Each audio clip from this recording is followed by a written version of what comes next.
Hello everyone, it's Judy from Coffee, Cookies, and Books, and today what I'm going to bring you is part 2 of my final May reading wrap-up.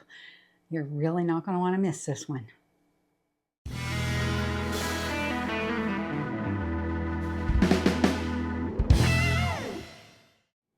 Alright, so finally we're getting to the end of everything that I have read in the month of May. Now, the one thing that I did want to mention, and I don't think I mentioned it in part 1 of this video, so this is part 2. Down below, I've linked part 1. I have also linked a wrap up to everything that I read at the beginning of May to about mid-May. So the first 2 weeks of May, I did a video for that. I will link that below. I'm not going to cover that here. So what I want to do at the beginning of this one, which I did not do in part 1, didn't see the point. I thought one video is enough. So we're going to talk about the stats for everything that I read in May. So my stats from Storygraph is I read 37 books in May. Now there were DNFs in there because with Storygraph, it registers my DNFs as books that I've read for the month. So there are DNFs in there. I read technically 11,246 pages. That is probably double. This is double what I read, but it's still short books. And my average rating was 3.44, which is a little on the low side, but I did actually have quite a few books that I would say rated from 3 stars and down. Unfortunate, but that's the case. Plus, like I said, it does register my DNFs. I don't know how that affects my rating, but anyway. Then all of the books that I read were fiction, so 100% fiction. The majority that I read were mystery. The next was thriller, then romance, fantasy, and horror. Now it says that 3% of what I read was audio. I have no idea where I got that from. I don't read any audio at all. So it was either print or digital format. And I think it was almost a 50-50 split for the month because I was trying to get in a lot of small books and a lot of them I was getting on my Kindle and it just was reading through those faster. Because I was doing Escape the Readathon. So with Escape the Readathon, you're trying to log as many books as you possibly can. And I was just trying to hammer away at them. And a lot of them were smaller books and they were on my Kindle. Okay, so that was for that. Now, I do also have a 25 must-reads for 2025 that I said at the beginning of the year. So the graphic for that is up there. And you're going to see everything is X'd out that I read previously. And in orange, X'd out what I read for the readathon were 2 that I reviewed, I think, they were in the first half of May. And that's 206 Bones and Chasing the Storm. So 206 Bones by Kathy Reichs and Chasing the Storm. They were among my favorite reads. Well, not so 206 Bones, I think, was kind of in the middle of the road. And Chasing the Storm was one of my favorite reads for the month. Okay, so that was that. Then we had my bingo card for the 25 and 25 bingo card, which Bree from Four Paws in the Book created. And I have filled in a few spots. So I'll put the card up here. So on the very top row, the 2 at the end, Kathy Reichs' 206 Bones and Michelle Chouinard's Serial Killer Guide to San Francisco. Those were number in the title for 206 Bones and a cover by, and that totally, I loved that cover. That was one of my favorite covers of all time. So then the next row down, I had only one choice, and that was a hyped book, and that was This Book Will Bury Me. So that was the one that I chose for that. Then third row down, fourth one over, is a comped book, and that is What Moves the Dead. And this is a loose retelling based on the Book of Usher, Fall of the House of Usher, so which is Edgar Allan Poe's story. So I put that in as a comparison. Okay, next row down, the last one, so fifth one over, is We Used to Live Here. I put in for mental health rep. And then I don't think there was anything on the bottom row. So no, nothing on the bottom row. So that was it for that one.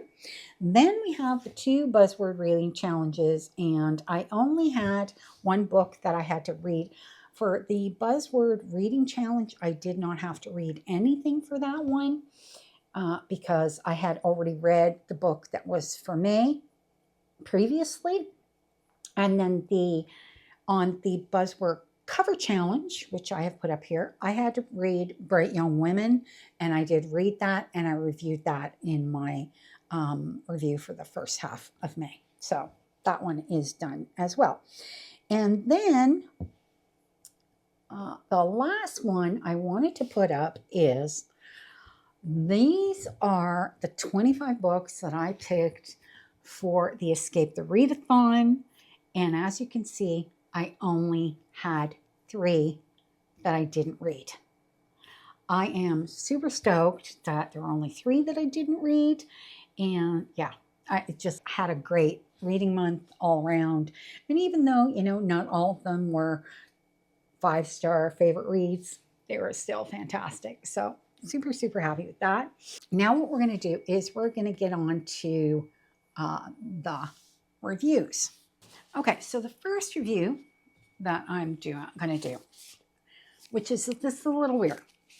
So I read What Moves the Dead and What Feasts at Night. So I read the 2 of them, okay?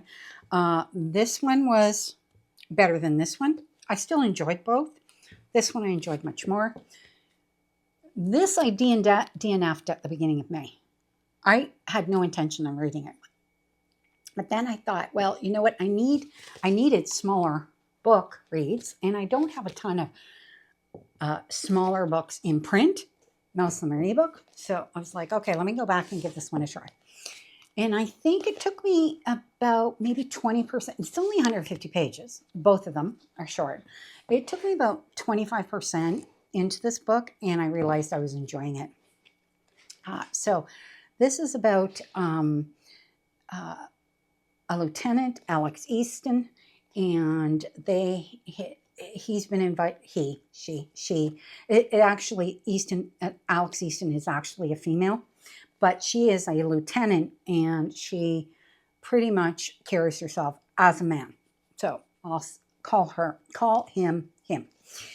Alex has been called back to the Usher house because Angus is worried about or is it Roderick? Roderick is worried about his sister Maddie. She's not well. She's not doing great. Roderick is also kind of not doing well. I mean, as soon as Alex comes to the house, Alex realizes that both of them look sick, but Maddie more so. And there is a fellow there by the name of Denton, and he is a American. He was in the American Civil War, and he was a medic. So he's there. He knows something's wrong, but he doesn't have enough medical knowledge to know how to fix this. And the problem is that what's wrong with them has to do with the house, obviously, but not just the house, the whole entire environment. It has very fantastical elements to it, but also kind of a horrific element to it on what it is doing to them.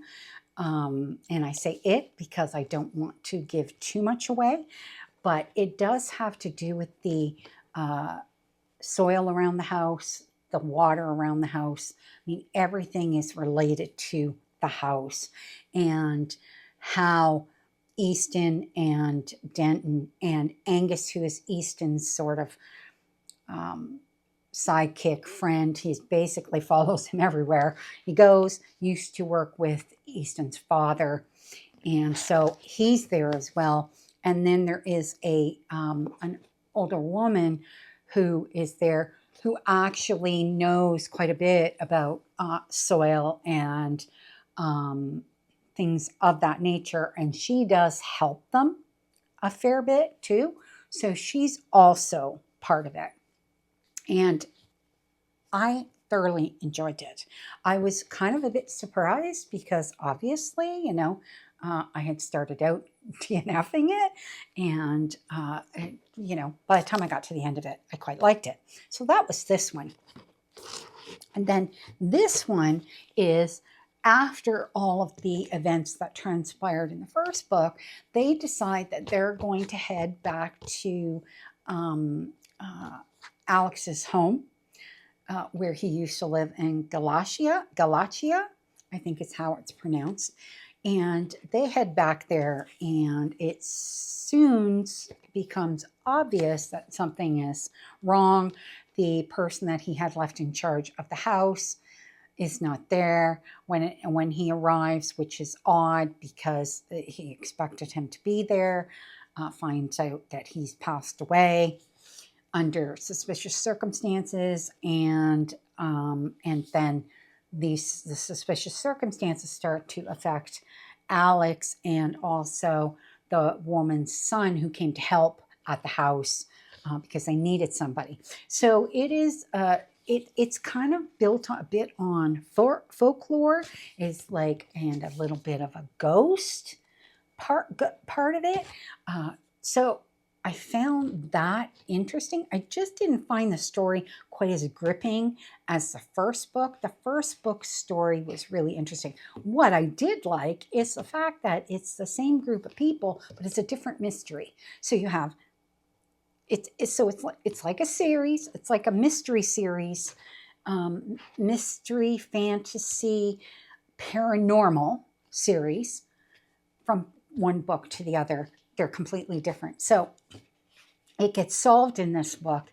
It also gets solved in this book. So it's not like you're heading into the next one. And I know that there is a new one coming out, I think this year. I think it's this year.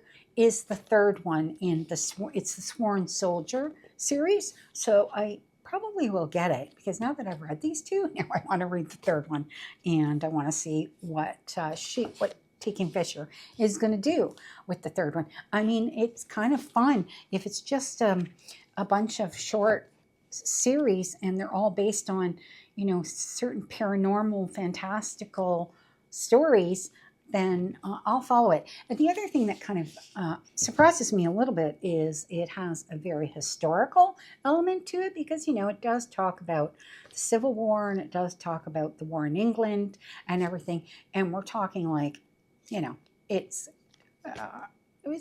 so it would be the 1800s, I guess. It's the 1800s. And I don't like typically historical books, but I do like these. I did like this. Very much liked it. Okay. So that's that one. So then the next one that I read is, it was an arc. It's called Midnight Burn by T.J. Swift. And this has been sort of compared to the Dresden Files a little bit on how this is put together. It was very short. Again, it was like 180 pages, and it is about Jace and Lila, and Sage is the computer. So the computer is like an AI-based computer, very intelligent. It's built into the car. Kind of the fourth character in the book, which is probably one of the reasons I really liked it, is Barracuda, which is clearly it's an older car. It is a muscle car, and it plays a key role. And Sage's computer is built into the car, which I thought was very cool. So it's like Knight Rider kind of ideas to it. And Jace and Lila are trying to dodge these people that are trying to kill Jace. Kill or capture. I mean, I think there's two groups of people, I think. But it's not 100% clear on that. I think the first group are definitely, trying to get stuff out of them. I mean, essentially, they want the computer. I mean, that's what they're after. They're after the intelligence.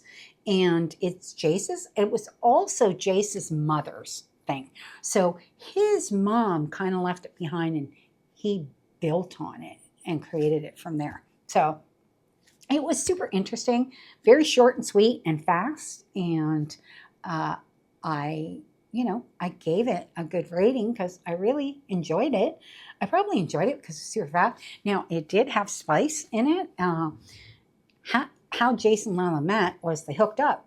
I mean, and it was written like a guy would write it. So there was not like these long, drawn out sex scenes that you get in women's romance. It was not like that at all. It was swift. It was fast. It was like the two of them were bumping uglies and they got down to it, and it happened a few times in the book, but it was not the only thing, but that was what brought them together. And it was actually, they did not meet on purpose. So that's all I will say about that. I actually think, anybody who likes kind of like that suspense, fast thriller with the whole AI tech kind of a little sci-fi feel to it, I probably like this one. So I definitely recommend it. Okay. So next on the list is Homicide at the Haunted House. This is like a really short one again. Let me just find it here. Where is it? I don't know. I have so many reviews because I read so many books. It's like somebody kill me now. It takes me too long. Okay, so this one was, it's 180 pages, so really short and sweet. This is the first book in a series. It is the Nightmare, Arizona. It is a paranormal cozy mystery series. So this is not just, regular woman investigator. This is paranormal, like totally weird. This is paranormal, and so it starts off with Olivia, and Olivia has just gotten a divorce. Basically, her ex took everything from her, and so she's driving a crappy car from east to San Diego to go live with her brother. She's not happy about it. I think she's around about 30-ish, I think. And so she's not happy that she has to go live with her brother, but it is what it is. Unfortunately, her car breaks down outside of Nightmare, Arizona. And yes, the town is called Nightmare. And so she walks into town and she meets Nick, who is the mechanic at the thing. And, he goes and gets her car, brings her back. Super nice man, nice guy. And he takes her to the motel that his mother runs. And so she gets the thing there. But, she doesn't have a lot of money. And she doesn't want to call her brother for money because, she feels bad about that whole thing. So she gets a job. And she gets a job at the haunted house in Nightmare, Arizona. Now, how the whole thing comes together that she got the job, that in itself was like, when I got to that point in the book, I was like, no kidding. Well, that's really cool. So it's just something that's going to lead into second book. And I think I've bought the next couple. This series has the 10th book just came out. So I think I bought the first 2 or 3, maybe 4. Yeah, because I love it. So this is one of the series. This is like the cozy camper one. That's another one. Absolutely love it. This I enjoyed just as much. And it has some crazy characters. So it has like Mama, who is Nick's mother, and then his daughter Lucy, who is just an absolute sweetheart. They're not so the people who are paranormal in the town live at the haunted house. And the other people in the town, they're human. But they think the people in the haunted house are weird. But they don't know that they're paranormal. So it's all like, yeah, it was just kind of crazy. I loved it. But when it, of course, ends up, she walks there for her first day on the job, and right out in front is a dead body. And that's where it starts, and it kind of goes from there. Now, she does meet the man whose father owns the haunted house. Now, Baxter has been missing for 6 months, and Damien has finally come to town he wants to find out what happened to his father. That's number one. He also wants to find out how the haunted house is running. Like, he's a businessman. He wants to get in there, and all that sort of thing. And so him and Olivia kind of butt heads a little, which I liked that too. So overall, it was a great book. I like, yeah. For a short book, again, 180 pages and short and sweet. I read quite a lot of books like this month. And great, fun. Short reads are all fun, but some of these other ones are a little bit longer. So most of my ones that were the favorite ones of the month are all the longer books that I read. So, okay. So then the next one that I read is All the Sinners Bleed. Loved this one. Thought it was fantastic. So this book is centered around Titus Crown, and he has come back to his small town where his father lives, and his brother is still there, and he is elected to sheriff. Now, he is a black man, and he is elected to sheriff in a town that, even in this day and age, has quite a bit of division. It is in Virginia. There's that, and that element is kind of introduced right at the beginning, and you understand that. But how it starts out is there's a shooting at the school, a high school. And obviously, all of the officers come to the high school, and out comes a fellow that they all know him. He's a slightly older guy, not super old. I think he's in his 20s, and he has shot somebody in the school, and he's rambling on about, this teacher. He shot a teacher, and this teacher's not who you think he is, and blah, blah, blah, blah. But he's rambling, right? But Titus is listening to him, and the shooter is a black man. And they end up, did they shoot him? Yeah, they ended up they had to shoot him because he was aiming his gun at them. So it was a good shoot, but it was, a lot of the officers are white. He's black, but he just killed a teacher. So lots of politics in the book, but it was still really super gripping. And then that leads to the investigation on who this teacher was and who it was related to, the fellow that they killed. His name was Luttrell.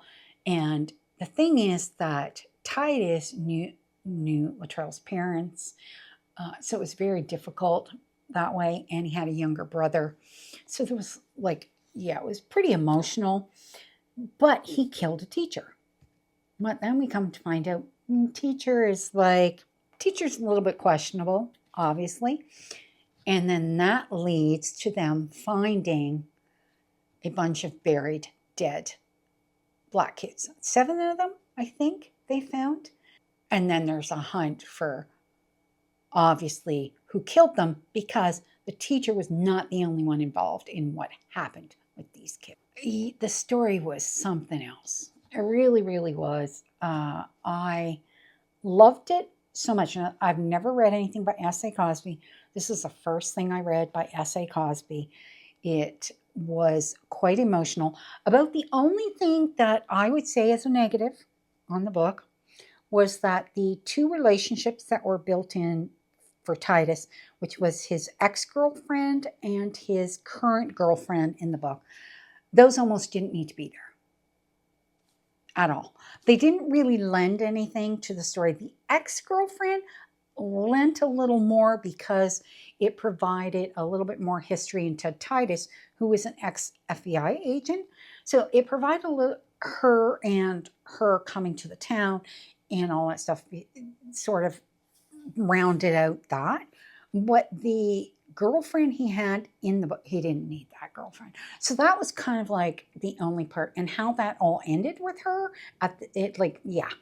it was kind of like an unnecessary character is how I would characterize that. So outside of that, that was really the only thing in the book that kind of bothered me.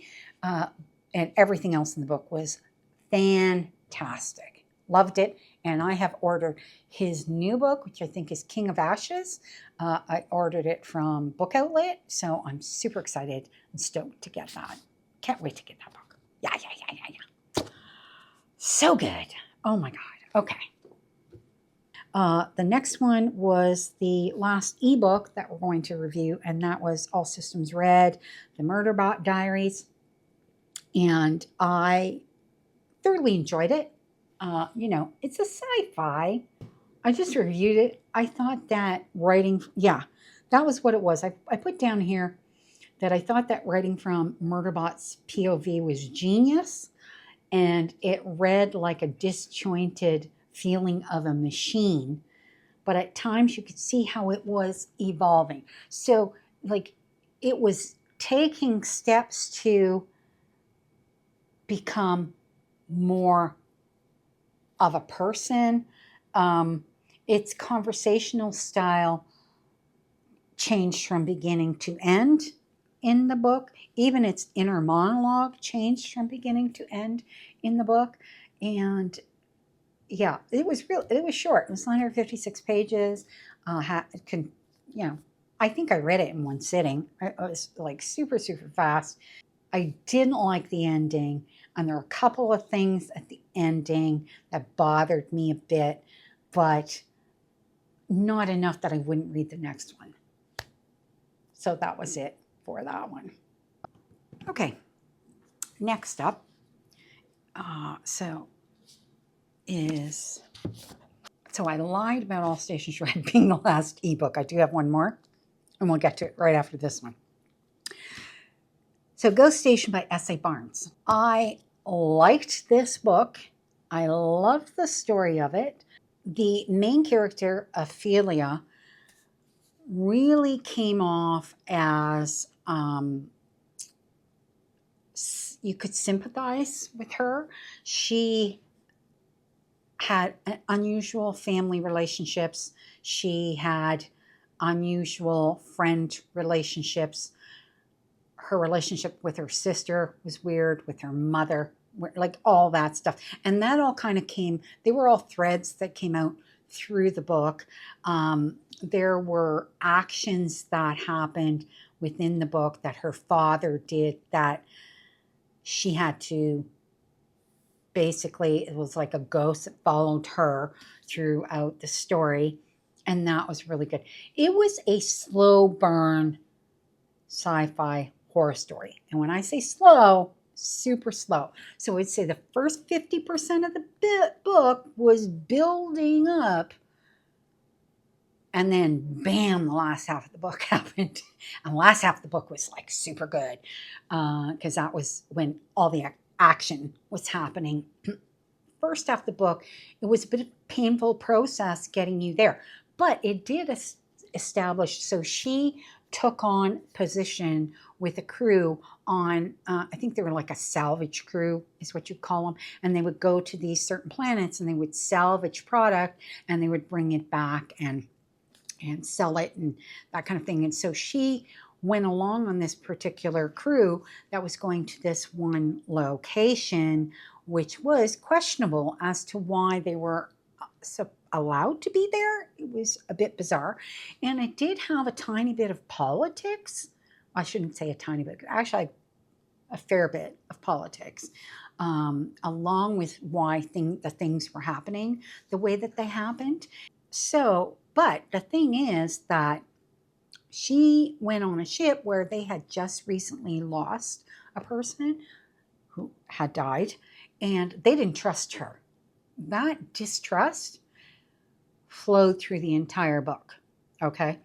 About the only one that she was comfortably able to build serious trust with was the commander and the pilot of the ship. Not right at the beginning. He was very cold with her right at the beginning, but that thawed as they went through, and as things transpired between them and the crew and what was happening to the crew, they had to trust her. And the thing is, there were things that were happening to her too. Yeah, like I said, what happened at the very end of it, freaking fantastic. And even the ending, which normally I don't like, you get to the ending and then you think that they're safe and then something happens. I was like, you're like, wow, whoa, wow. Like, totally surprised me at the end. So I did really like it. I have never read anything by S.A. Barnes before. I do think that I will look to see what else is on her backlist. And I think she might be coming out with a new one. So after reading this, 100%, I would really like to read anything that she writes. Okay, so then the next one is now the last ebook that I read. It's Wild Card by Maggie Gates. And let me tell you, so this one was the second book in is it the Beaufort Poker Club series? And the first book was, kind of middle of the road for me. I thought it was okay. It was, basic contemporary romance. Guy meets girl. They like each other. They bump uglies. They get together. They do their thing. And they fall in love. So it was really good. But I did like it was, centered around food. And I really enjoyed that. But the one comment that I had when I reviewed that book was that right at the very beginning of that book, one of their friends died. And she was the wife of Steve Pelham, who was one of the best. Like, these people kind of all grew up together. And Heather died of cancer. And she died right at the beginning of that book. But it wasn't really dealt with in that book. It was weird how it was almost pushed aside, wasn't discussed. This book was Steve's story. And let me tell you, she made up for it 100% in this. Steve's struggle was real. So this book picks up about, not quite a year. I would say, is it like 6-7 months after? So about a half year after, because the relationship between Steve and Erica in the book develops very slow through it. So it's not like, Heather hasn't just died.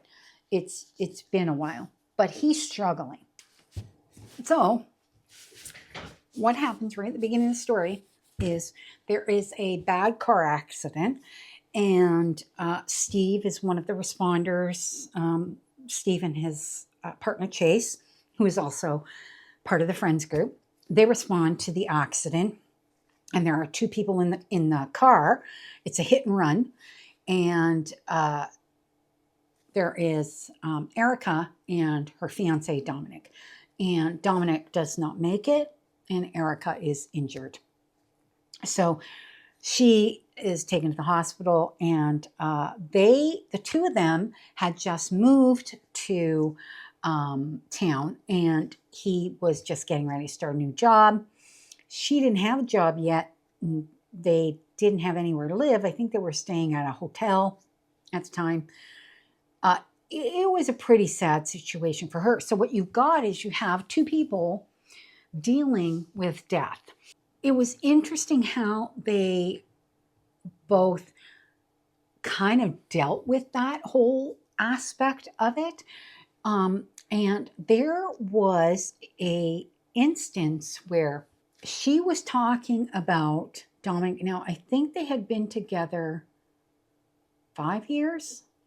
I could be wrong on that, but I think it was 5 years based on the number. And she said she had so many days that she had with him. And she was never going to get that she had that many days. And we were talking like the number was in the thousands. And that had a profound effect on Steve because it was a very positive way to look at the time that she had with someone she loved.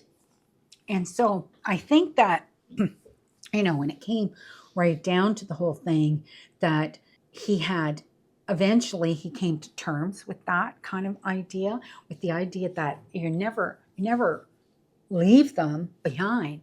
You just remember how much time you had with them. And I think Erica kind of taught him that. So how their whole relationship built together and the emotional impact they had on each other. He had a lot of guilt about the fact that he liked her. So this was not a cozy romance by any means. It was a very difficult time for both of them. I would say that it dealt with a lot of mental health issues. It dealt with death. It dealt with cancer, all that kind of thing. So, and then another thing that Erica had to deal with. So there were a few. It was rough. It was a rough ride, but they got there in the end, and that's all that counts. So, yeah, but still, very, very tough. I will say that this book solidified the fact that I'm going to continue with the series. It is a 6-book series. Was not sure after book 1 because it was, kind of middle of the road. It's like, am I? Maybe not. It was kind of, I like compared to Flawless, which I reviewed in my least liked part 1 of the review. I liked the first book of this one better, which is why I continued with it. Flawless, I didn't care for. So, by Elsie Silver. So I don't know if I'll continue. But anyway, so that was that for that. Okay, so the next one, None Shall Sleep. Fantastic. Love this book by Ellie Marney. So this is a book about, so it centers around 2 younger characters, but they are not younger. So they are like, I think Emma is 18, 19, and I think Travis is 21. So the 2 of them. But they have both been impacted by violence in their lives. So in Emma's case, when she was 16, so she's 18 in the book. So when she was 16, she was almost killed by a serial killer. She got away. She was the only one who got away. So that was her story. So very emotional. Travis's case, his father, who was a U.S. Marshal, who had been a U.S. Marshal, was stabbed and killed by a serial killer they were attempting to apprehend, who was a young person. I can't remember how old he was at the time when he was apprehended, but so that was Travis's. So these 2 people are brought together by this FBI agent who wants them to interview young serial killers. So we're talking people that I think 21 and younger. And they say, in the way Cooper, and that's the FBI agent, puts it to them, is Cooper says, these people won't talk to us. They can't relate to us. So we want to bring you in because we feel that they'll relate to you better. And that's initially how it starts out. But it kind of gets a lot more complicated than that. And one of the guys that Cooper wants them to talk to is Simon. And Simon is the guy who killed Travis's father. So it ends up that Emma has to be the one to go and talk to this guy. And it's kind of creepy. It's sort of a little bit like, the way they described it was, I don't know if anybody's ever seen Silence of the Lambs. And it's the scene where they have him in a cage in a room where the cage is just the only thing in this room. with the bar. And so you can walk around the cage, and that is where they have Simon, but he's in a mental institution. Because this whole book takes place in, I think it's around the 1980s. So no cell phones, no internet, nothing fancy. There's no like digital locks or anything like that. And there are mental asylums for people who are crazy like Simon. And so I loved that about this book, probably because, you know, I can relate. I was born in 1961. So yeah, I can relate to all that. Like, you know, remember before there was all that technology. So there was no technology at the time. And I thoroughly loved it. And there are a lot of twists and turns. Never once did I freaking guess that who the killer was. I had it in my head that the killer was someone, and this is a bit of a spoiler. It is, but it isn't. I had in my head that it might be somebody potentially that worked at the mental hospital. It was not anybody I thought it was. Like at all. So anyway, yeah, I guess that's a bit of a spoiler. I loved it. So it ends at a very distinct point. You know, they solved the crime. Then the next book picks up. I have already bought the next book because I think it's called something or other. I don't know. Anyway, I can't remember what the next book is called, but I did buy it. So, and I think I had it in my haul. That was the last video that I did. But yeah, can't wait to read the next one in the series, if it's anywhere near as good as that.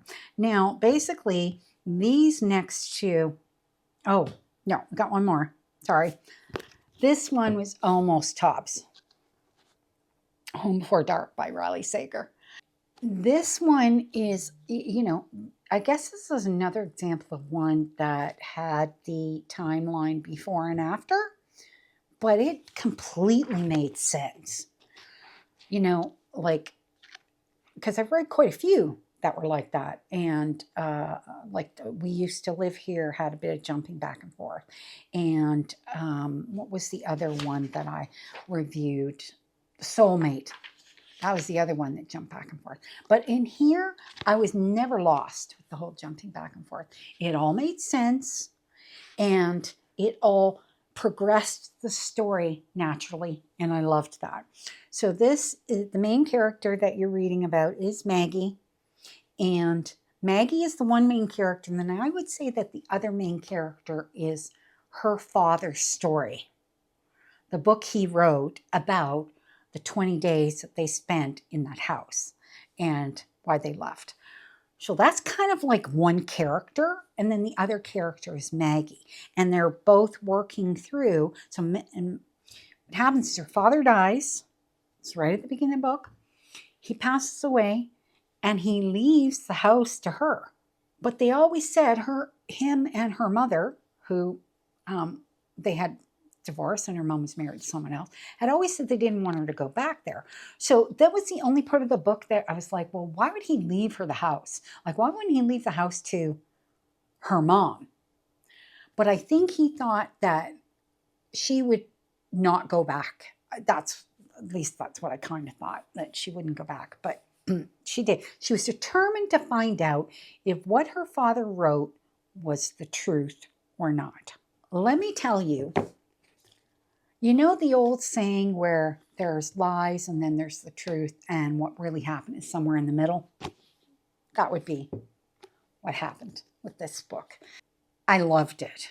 I thought it was great. There were just a few little plot points that kind of didn't fall for me, and like the one was kind of like, well, why would you leave her the house, you know? The other one was she had a business partner.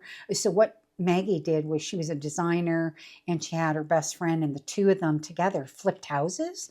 And the whole idea was she was going to go back to this old house, the Banbury estate, and she was going to fix it up and sell it. And but her friend just kind of disappeared. Like you get to the end of the story and the friend's not there. So that was kind of like a plot point that was sort of lost. It got lost along the way. But other than that, this went through, I loved how it went through her father's story of the 20 days and what really happened in those 20 days and how it ended with May. Such a good book. I was so happy to read this one. This one I read sort of towards the end of May, and I had read a ton of thrillers that just didn't hit, and this one did. And that made me so happy that it did. So, yeah, read that one. That was so good. So next one. So this one and the next one were my two of my best reads towards the end of, and the next one was my best all-time read the month of May. So this one, Fragile Sanctuary by Catherine Cowles, is romantic suspense. That's what it is. And it is the story of Rhodes. And when she was 13, they lived in this house where there was a fire, and she was the only one who survived. She was the only one who got out of the house. And it was because the house really isolated, and by the time the fire got there, they couldn't save her family because of where the fire occurred. Now, it didn't burn down the whole house, so, fast forward, and, she ended up being fostered by the woman who was her best friend's mom, and this woman fostered a lot of kids, and they all became very close. So there's a ton of them. So that's why I'm assuming there's going to be a lot of stories coming from all of them. But yeah, so there's a ton of them. And what I really liked about it was her character, well, she had trauma, and while she missed her family, she was who she was, she was able to kind of still be herself and still enjoy life, and she had a great outlook on life. And her and the family together, Jesus, I laughed. Okay. They were a bunch of characters. The grandmother, Lola, or Lolly. Is it Lolly? Lolly, I think. Oh my God. She created this piece of art and expected Rhodes to hang it in her house. That's all I'm going to say about that, because it was it's funny. It was funny. Okay. And so then she meets Anson. Now, Anson is a friend of her stepbrother Rhodes, Shep, who is one of the brothers that she grew up with after her family died. And Shep owns a construction company, and Anson has come to work for him. And Anson used to be an FBI profiler. So something happened in his life, and he just, he left that behind, and he was grumpy, major grumpy. But it's hard to be grumpy around Rhodes, because Rhodes has a very sunny disposition. And he eventually, he started slowly coming, very slow burn through the whole thing. How their relationship, I loved how their relationship developed. I will say that the ending of it, I did not see it coming at all. Okay. Didn't read it at all in the book that was what was happening there. I had a funny suspicion that whatever happened in Shep's life was going to relate back to Rhodes, but how it did surprised the freaking hell out of me. Okay, I will say that. And I really loved this. Yeah, I loved this one. Did I buy the next one? I don't know. I think I did. I think I bought the next one in the series. Pretty sure I did. Yeah. Because I do want to read it. I absolutely. I like this one so much.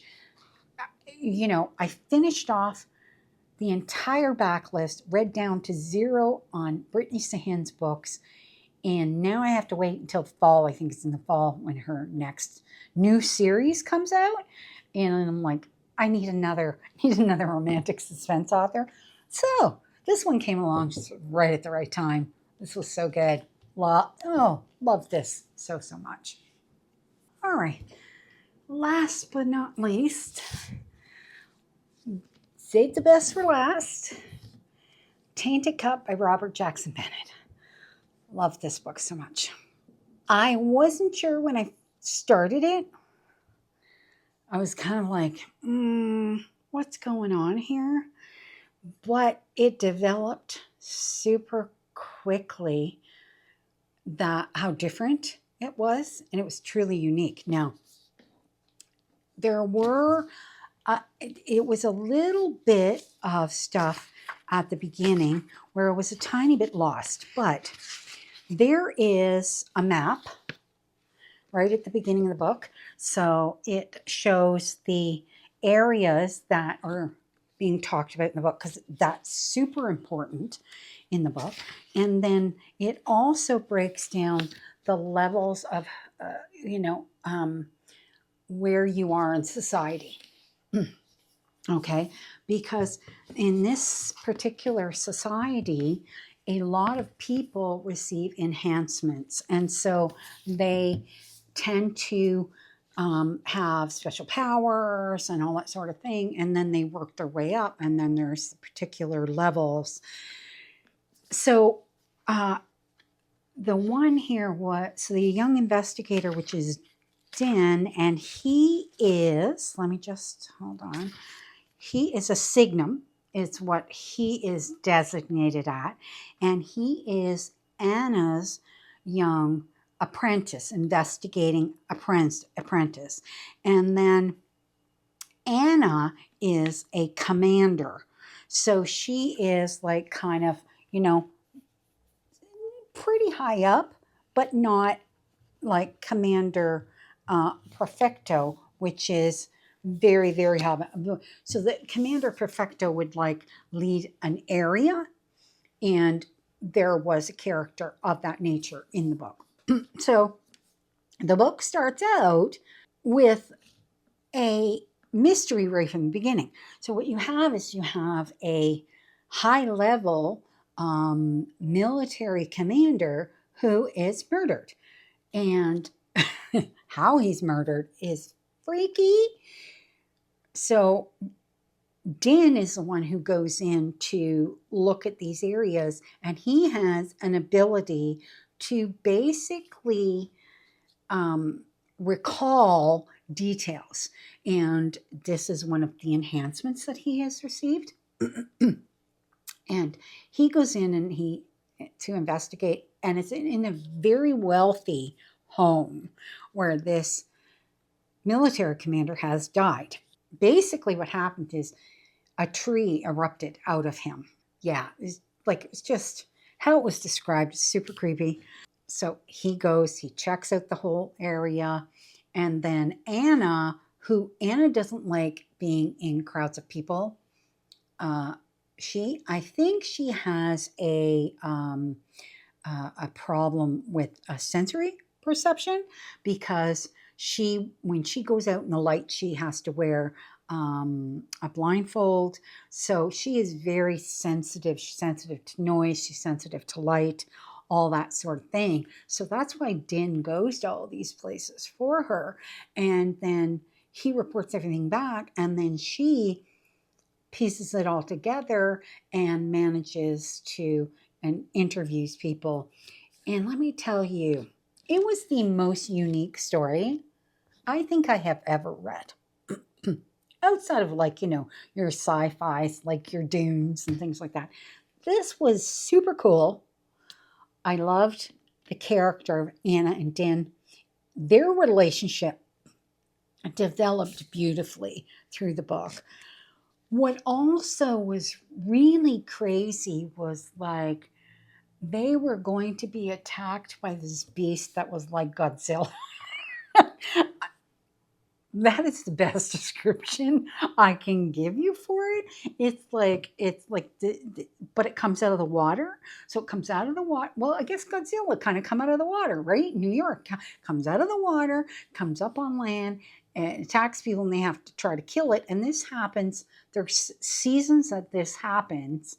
So we're in the middle of all of that with them investigating murder. Oh my God, it was so good. Yeah, really loved it. Now, what I did like is the case is solved. They all survive the beast, Godzilla. I'm calling it Godzilla. They don't call it Godzilla. I'm calling it Godzilla because that's like in my head. That's what it is. So, they survived this beastie thing. And then now they're going to move on to, she has to go and meet with her higher up. And Din has now moved from an apprentice to a full-fledged investigator because of everything that happened in this book, which I thought was really wonderful. I love the two characters. Now I have, this is from Aardvark Book Club, and at the same time that they had A Drop of Corruption, because it had just come out, and I got that and A Drop of Corruption together. So I do have the second book, and I will be reading 100% the second book. It's like, it's an investigative fantasy, mystery, crime, politics. It's fabulous. Fabulous. Yeah. Can't say anything more about it. I was like, oh my gosh. I kind of wanted it to go on forever. It wasn't a super long book, only 400 pages. So it wasn't like it was crazy long, not like, a 600-page fantasy. It was a 400-page book to me for the story and how the story was written in it. Yeah, it was perfect. It was perfect. Anyway, so that was it.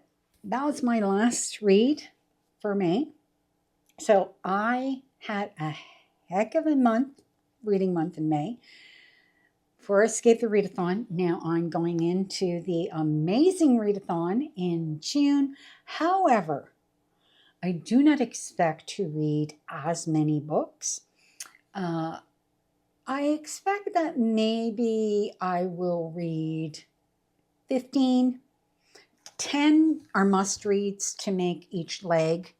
And then you have reading prompts for sightseeing portions that are in between. Once you've completed the main leg, you can then complete the sightseeing prompts at any point throughout the competition, and they add points to your team. So I am planning to just take it slow and just sort of enjoy what I read, and hopefully, by the end of the month, I'll have read, 12 to 15 really good books. Hopefully. Fingers crossed. Anyways, that's it for me. I'm tired. I did 2 videos, part 1 and part 2 on the same day, because you'll recognize what I'm wearing. So had a haircut too. Went for a haircut this morning. Did that too. All on the same day. So I reviewed basically I think 25 books in one day. So I'm done. But I think I did okay.